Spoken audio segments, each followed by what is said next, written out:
todos los amigos de Cubita Now que se unen a este nuevo segmento de entrevistas. Es un lujazo para nosotros el poder recibir hoy en este espacio al cantautor cubano Amaury Gutiérrez. Un saludo, por favor, que el próximo 17 de junio además se va a estar presentando aquí en el Real Café de Miami en concierto. Bienvenido. Muchas gracias. Es realmente un placer poder conversar un poquito, Amaury, de lo último que has estado haciendo, pero también de tu trayectoria. Siempre hay que hablar del Amaury Gutiérrez que salió de Cuba hace 30 años ya. Sí. Parece un poco, ¿no? Pero parece que fue ayer, pero es tiempo. Ha corrido muchísimo. Sí. Ha llovido, como dicen en México. Quería empezar hablando, Amaury, de cuánto ha influido, cuánto despejó para ti el camino desde el punto de vista artístico el hecho de que te abriera las puertas a una figura como Arturo Sandoval. Cambió mi vida definitivamente para siempre, para bien, porque yo quería irme para La Habana, ¿no? Cuando tenía 26 años, pero él lo aceleró de una manera, ya tú sabes. Él era en Cuba muy respetado, como él se merece. Y entonces pues él le habló de mí a todo el mundo. Le habló de mí. Yo iba a entrar con Iraquere. Estuve en casa de Chucho, él me hizo una prueba. Me dijo, no, vas a estar con nosotros a partir de septiembre. No cumplió con su palabra. No lo vi nunca más. Pero sí, la gente de Afrocuba me mandaron a buscar. Y todo fue gracias a Arturo. Porque donde Arturo abre la boca y habla bien de ti. No, y algo evidentemente importante vio cuando... Bueno, que era algo que no hacía. Pienso yo, ¿sabes? Me tocó ser su telonero en un festival de jazz en el Teatro La Caridad de Santa Clara. Esto fue en noviembre del 89. Y entonces él me dijo, te voy a invitar al festival de jazz, que era en febrero. Y él era el presidente del festival de jazz en esa edición. Y cumplió con su palabra. Me presentó ahí, me llevó con mi banda. Cantamos allí, me presentó en el Teatro Blanquita, Carlos Mars, y bueno, y después se fue. Cuando yo vi que él se fue, yo estaba en Santa Clara todavía, y dije, ¡ay, Dios mío! ¿Cómo es posible que mi padrino se fue? Y no lo vea nunca más. ¿No? Pero ya él había hablado con todo el mundo. Y entonces pues fue la gente de Afrocuba quienes me mandaron a buscar, y eso fue una bendición. Hicimos el Teatro Nacional, en mi debut con ellos, y después fuimos a Venezuela, regresamos, fuimos a México, regresamos, en México me hicieron una oferta de trabajo, me dio miedo quedarme, y después cuando regresé a Cuba, me arrepentí. Sí. Tuve 2 años arrepentido, y a los 2 años hubo la oportunidad de regresar a México con otra agrupación, una orquesta de salsa. Yo no soy salsero, ¿sabes? Pero ellos me dijeron, tú no puedes cantar unos sones, unos boleros, vámonos. Y hasta el día de hoy. Quería hablar hasta qué punto ha sido importante para ti o has dependido tú para expresarte de la guitarra, como dijera en una ocasión el propio Silvio Rodríguez, para quien tú eras en aquel momento, ¿no? Hace muchos años de esa entrevista, el primer juglar de la revolución. Él hablaba como de cómo tú te desmarcaste, ¿no?, del resto de los trovadores cubanos en ese tiempo. Porque... ¿Él dijo eso? Sí. ¿En serio? Sí. Ah, yo no sabía eso. Sí. Sí, pero hablando precisamente de música. Te calificó, sí, como un animal de escena, ¿no? Hablando de cómo tú te fuiste más allá de esta versión más austera que tenían ellos como trovadores, y tú como que llenabas más de la escena de artilugios, de otras cosas. Pues no sabía eso, ¿sabes? Yo, entré con Afrocuba cuando ellos se habían separado de él. Ellos se quedaron sin cantante. Estuvieron un tiempo con Gunila, que era la muchacha esta sueca que fue novia de Santiaguito Feliu, pero fue unos meses. Entonces después me mandaron a buscar a mí, y yo no sabía que él que había dicho esas palabras. Lo agradezco, ¿no? Yo nunca he tenido una relación con él, pero lo agradezco. ¿Hasta qué punto entonces ha sido definitiva o tú crees que eterna esta unión tuya con la guitarra? Que empezó de esa forma, pero que sigue, ¿no? Hasta el final. Hasta el último segundo. Es mi instrumento. Imagínate que cuando yo empecé a estudiar música en la Escuela de Arte en Santa Clara, la guitarra estaba en el programa que estudiábamos. Yo estudié dirección coral, director de coros. Y entonces a alguien, algún ministro o viceministro, quién sabe, se le ocurrió, o asesor, quién sabe, de cultura, que nos quitaran la guitarra a los directores de coro. Entonces nos quedamos solo estudiando piano complementario. Y yo dije, ¿cómo es posible? ¿A quién se le ocurrió? Si después que nosotros terminemos aquí, a mí, por ejemplo, me mandaron para el Escambray. Yo estuve 6 años trabajando en el Escambray, como maestro de música. Y entonces allá arriba no hay piano. Lo que tú podías cargar contigo era una guitarra. O sea, a mí, por suerte, yo dije, después que ya llevaba un semestre estudiando guitarra, yo dije, yo no voy a abandonar este instrumento porque este instrumento es parte de mi cuerpo y de mi alma. Y entonces pues yo seguí estudiando, haciéndole preguntas a los maestros y con los compañeros de estudio. Entonces aprendí a tocar la guitarra medio académico y el resto empírico, con mis compañeros de estudio. Pero sí es un instrumento que forma parte de mí, definitivamente, desde el principio hasta el final. ¿Tú crees que después de tantos años ya de una carrera exitosa, de 6 nominaciones a Grammy, 2 premios, de trabajar con tantos artistas, de Feliciano, Bisbal, Luis Fonsi, tanta y tanta gente, o sea, te ha ido bien en ese sentido con la música? ¿Te hubiera sido más fácil, crees, mantenerte al margen de la política? Yo creo que me costó mucho, sobre todo en una época en que muchos artistas cubanos esquivaban ese tema porque sabían que les iba a traer algún tipo de problema. Yo, desde el que salió mi primer disco, cuando yo estaba con Universal en México, en la conferencia de prensa, el día de la presentación del disco, el día que salió el disco al mercado, ya lo que yo hablé fue lo mismo que hablo contigo aquí hoy. En México, o sea, en un ambiente rodeado de izquierda, y eso me costó muchísimas cosas, por supuesto. Me trajo muchos problemas. Hubo muchas cosas que no pude conseguir gracias a esa actitud que yo decidí sostener, y no me importa. O sea, me vale madre, como dicen en México, porque yo entiendo que fui muy afortunado porque pude hacer una carrera como músico, vivir de la música, que es una cosa tan difícil, llegar a México y cuando empecé a cantar, que la gente me abrazara y acogiera mi canto y mis canciones. Y fui muy afortunado. Y como fui muy afortunado, yo no podía dejar de sentir empatía por la gente en Cuba, por lo que estaba pasando.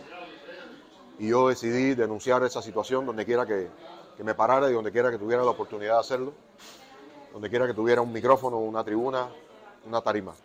Y entonces, pues, aunque eso me ha costado, pues no me importa. Y lo seguiré haciendo hasta el último día, siempre y cuando no cambie la situación en Cuba. Quién sabe, solo Dios sabe si así ha de ser. Pero yo nunca me voy a olvidar de mi gente, nunca. Hay veces que, fíjate que por la frustración yo desconecto, porque me afecta, o sea, me afecta el hecho de que las cosas no se den y de que Cuba no pueda ser un país normal, estando a 90 millas del país más poderoso que ha existido en la historia de la humanidad. ¿Qué necesidad tiene Cuba? ¿Qué necesidad tiene el pueblo cubano de estar pasando por lo que está pasando? No hay ninguna razón, es un absurdo total. Y entonces, pues, por eso yo nunca voy a dejar de hablar de eso, de llamar la atención sobre eso, de visibilizar eso, porque yo creo que cada uno puede aportar, aunque sea un granito de arena, y yo nunca voy a dejar de hacerlo. La cosa es esa, que mucha gente elude al final la responsabilidad social que puede tener un artista porque cree que no debe meterse en esos temas o porque su carrera musical, en tu caso, su carrera artística le va bien. Hay otros que lo hacen y hablan porque necesitan eso para hacer carrera, pero no es tu caso. A ti te iba bien en esa parte. No, es que y al final asumiste un compromiso que muchos otros nunca han asumido. Lo único que hizo fue buscarme problemas. Yo nunca le he sacado un peso a eso, al contrario. No, justamente esa era la otra pregunta. Si había habido algo positivo en eso, ¿qué tú sacarías de esa experiencia de haber sido pionero, sí, en denunciar, en enfrentar, en decir al final lo que tú pensabas desde época tan temprana? Porque ahora hay muchas personas que se están sumando a eso, claro, pero tú lo hiciste cuando nadie más lo hacía. Bueno, había gente aquí que lo hacía, ¿sabes? Sí, muy poco. Pero bueno, o sea, estaba Willy Chirino, los Estefan en su momento, hay gente como Marisela Verena, son gente que han tenido el valor de mantener esa bandera, ¿no? Pero bueno, yo te repito, y me da mucho gusto lo que ha pasado últimamente. Hay muchos artistas que han dado el paso, por lo que sea, no me importa, por lo que sea, han tenido el valor, la dignidad de poner la pauta y denunciar Lo menos que podemos hacer. Lo menos que puede hacer un cubano digno es estar en contra de la dictadura de los Castro. Es lo mínimo.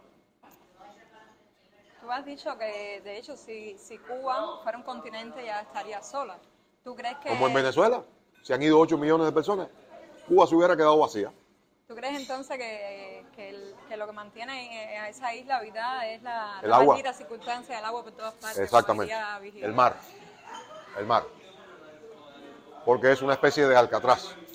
Ellos cuando pensaron esclavizar a la gente allí, ellos dijeron, es una isla. Va a ser difícil poder salir. Exactamente. Exactamente. Y entonces hay que tener los pantalones bien puestos y estar en contra del castrismo. Eso para mí es una máxima. Eso a mí me lleva al drama de los balseros, porque es un drama que existía cuando tú te fuiste de Cuba y que sigue hoy como el primer día. ¿Tú crees que llegará el momento en que alguien pague o que de alguna forma se rinda tributo o se rinda alguna explicación por todas esas vidas que se han quedado en el mar? Tengo entendido que son como 70.000 personas los que han muerto ahí. Una cosa horrible. Cuando tú hablas con balseros acá que han llegado, siempre te dicen, yo no lo haría, no lo repetiría nunca más. Y les recomiendo a la gente que está allá que no lo haga, porque las cosas que se viven son terribles. Y entonces, Fidel Castro murió, se fue invicto, no fue llevado a tribunales, no pagó por lo que hizo. Ahora está el hermano, parece que no va a pagar por lo que hizo. Y después habrá otros responsables que son cómplices, ¿no? Pero los protagonistas, los culpables del verdadero holocausto del pueblo cubano, pues desgraciadamente no han sido llevados a tribunales, que es como debería haber ocurrido. Esa es mi opinión. Tú has, de esas cosas que sacrificaste, que has perdido por esa misma postura política, ¿es cierto que en ese camino has perdido varias amistades? Sí. Dígase, no sé si es el caso de David Torrens, de Pancho Cefe. Yo no voy a mencionar nombres, pero sí. ¿Han sido muchos? ¿Te duele? ¿Hasta qué punto tú has podido asumir eso ya como parte de la vida? ¿Te has resignado? ¿Ya has podido seguir adelante, ¿no? Y dejar eso atrás? Personas con las que tuviste mucho que ver en tantos sentidos y que por esta cuestión misma política, por la forma de entender el tema Cuba, la realidad de los cubanos, se rompieron las relaciones. Sí, duele, siempre duele. Porque además, a muchas de esas personas yo les debo cosas. Son gente que hicieron cosas muy buenas por mí en un momento en que yo estaba en un estado de vulnerabilidad o simplemente no estaba donde yo quería estar. Y ellos pensaban que yo debía estar en otro estatus, ¿no? Y son gente a quienes les agradezco. Pero yo no me peleo con nadie. Yo simplemente he decidido mantener una postura en mi vida que tiene que ver con una actitud empática hacia las circunstancias que está atravesando mi pueblo, y eso para mí es sagrado. El que no quiera acompañarme en eso, pues que no lo haga y no pasa nada. Pero yo continúo aunque sea solo. Pero no guardas rencor. No, para nada. Para nada. Eso no forma parte de mi cuerpo ni de mi alma. ¿Sabes? No tengo ese tipo de energía, no va conmigo. ¿Cómo se sobrevive? Ahorita tú mismo lo dijiste que habías logrado vivir de la música, pero ¿cómo dentro de la música se sobrevive en un mundo tan feroz como tú mismo lo has escrito, ¿no? Que nos ha tocado vivir? De una música, de la forma en la que te expresas, tanto la música como la parte de la letra, tan asociada al bolero, yo siempre le noto algo romántico, ¿no? Cómo Ajá. buscar dentro de todas tantas cosas negativas, como las mismas que estamos hablando, siempre una manera tan bonita de decirla, tan suave. Gracias. ¿Es algo que se cultiva? ¿O tú crees que va contigo con ese mismo mensaje que tú transmites, ¿no? De no nada negativo, ¿hasta qué punto tiene que ver con eso? Son canciones de amor, sobre todo, lo que yo escribo, lo que he escrito siempre. Hay otras temáticas que tienen que ver con Cuba, ¿no? Sobre todo. Pero también son de amor, por eso digo, Claro, esas mismas claro. siempre son escritas de una sensibilidad que no incita nunca al odio, no incita nunca ni siquiera a la venganza, no es para nada. no es nada nunca como en forma negativa. Como No, no, algo- no, no. Jamás podría ser una música agresiva, ofensiva. Eso no está en mí. O sea, yo vengo de la trova y la trova siempre ha tenido un vínculo con la poesía, con lo mejor de la poesía, ¿tú me entiendes? Y entonces nosotros venimos de esa escuela. La trova cubana es una marca. Y entonces yo formo parte de ese fenómeno. Me siento muy orgulloso de eso. Hay una trova que se plegó al castrismo, una generación que se plegó a eso. Entonces la generación de nosotros venía con otra propuesta. Por eso nos desaparecieron a todos. O sea, la mayoría de los trovadores de mi generación no viven en Cuba. Casi todos nos fuimos. En Cuba quedan algunos que, bueno, han tenido que mantener una postura más tranquila porque sabemos, ¿no? Y yo no critico a nadie, y mucho menos incitar a nadie, no soy así. Pero la música mía, estéticamente, pues es una música que tiene que ver con el romanticismo, que tiene que ver con el bolero, como tú dices. Además, mi carrera yo la desarrollé en México, que es un país en el cual, o sea, ellos sienten una avidez de toda la vida por la música cubana. Y entonces pues se supone, cuando tú llegas allí, que tú llegas con unos ingredientes musicales, estéticos, que tienen que ver, absorber, ¿no? que tienen que ser, no, y ellos también, o sea, ellos absorben lo que tú traes y ellos te aportan cosas también, ¿no?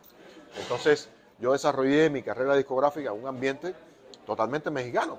O sea, yo viví 11 años en México y a esa gente yo les debo todo, a ese país le debo todo. Y entonces mi música, que es una música que venía de Cuba, pues también tiene mucho que ver con México. Y en México la gente adora esa onda del romanticismo en las canciones. Eso es lo que ellos esperan de un trovador cubano. ¿Por qué tú siempre defiendes que hay que estar del lado de las víctimas, sobre todo si uno vive fuera de Cuba? Porque todavía se entiende que en algunos casos dentro de Cuba las personas no puedan hablar libremente o tengan muchos miedos, Claro. ¿no? que son lógicos. Yo también los tuve, Oh, y todos yo, los cuando tuvimos. yo viví 29 Todos años los en Cuba, tuvimos. ¿sabes? Entonces, por qué defiendes siempre esa postura? Que además te ha costado tanto, siempre estar del lado de las víctimas. Por una cuestión de empatía natural mía. ¿Sabes? Yo me crié en la pobreza en Cuba, en la pobreza, ¿sabes? Solo con mi mamá.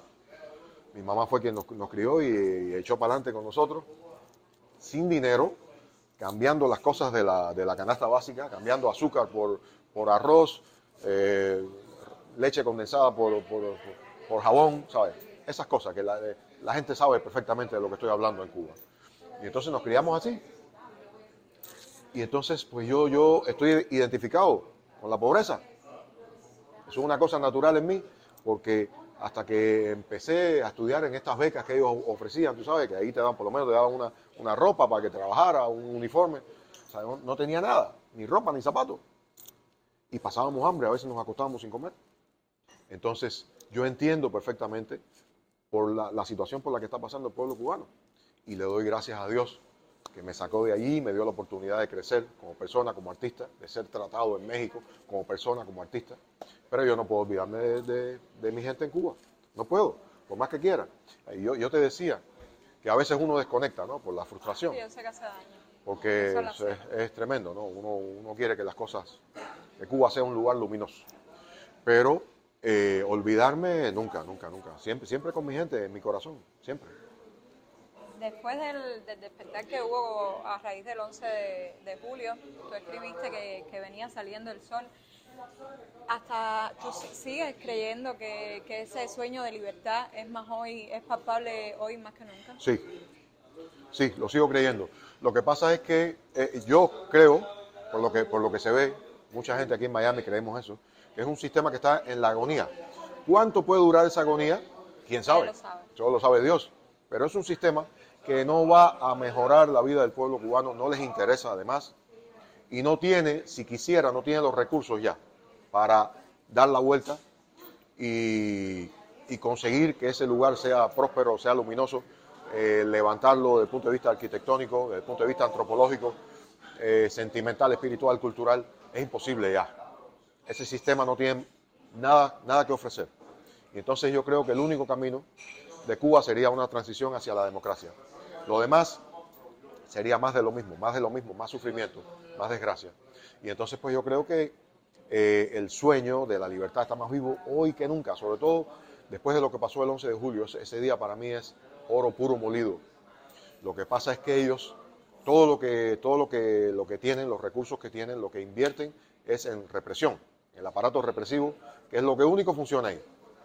Entonces, es muy difícil rebelarse contra eso y darle la vuelta a la situación.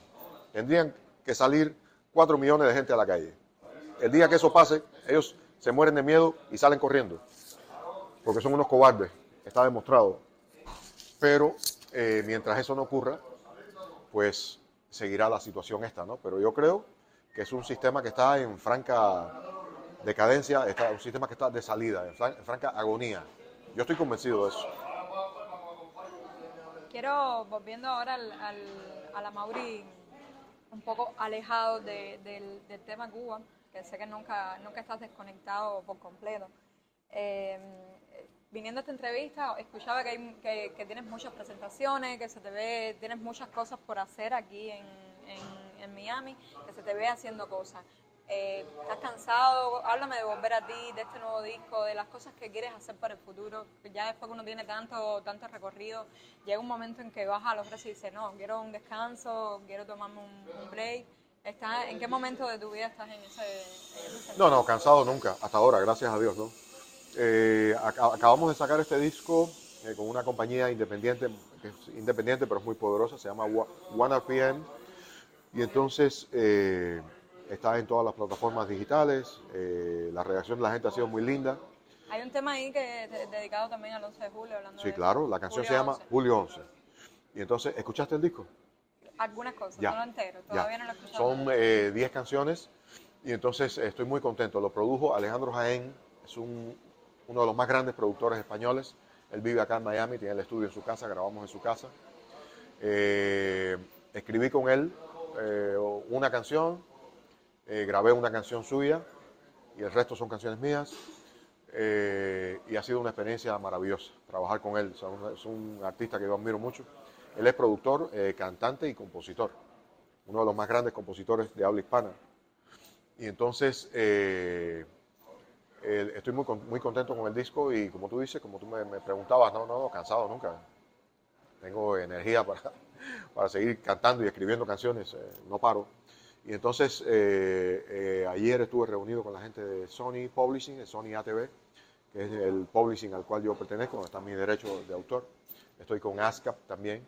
Esas son mis únicas vinculaciones con lo que es la gran industria de la música, ¿no? Porque en realidad desde hace muchos años soy artista independiente y no formo parte de una compañía disquera.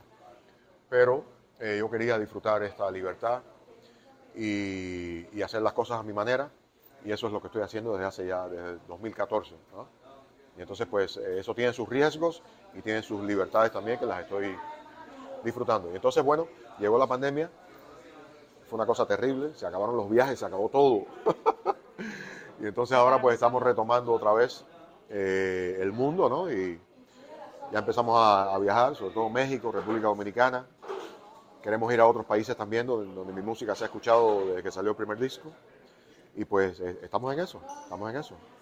No quiero despedirme entonces sin un mensaje, sin que le digas un mensaje a los cubanos, a la gente que sobre todo aquí en Miami, en Florida, de forma general, siempre viene a verte, a la gente que puede venir también al Real Café el próximo 17 de junio. Nada, ¿qué pueden esperar de siempre de un concierto de Amaury Gutiérrez? ¿Qué crees que no le puede faltar?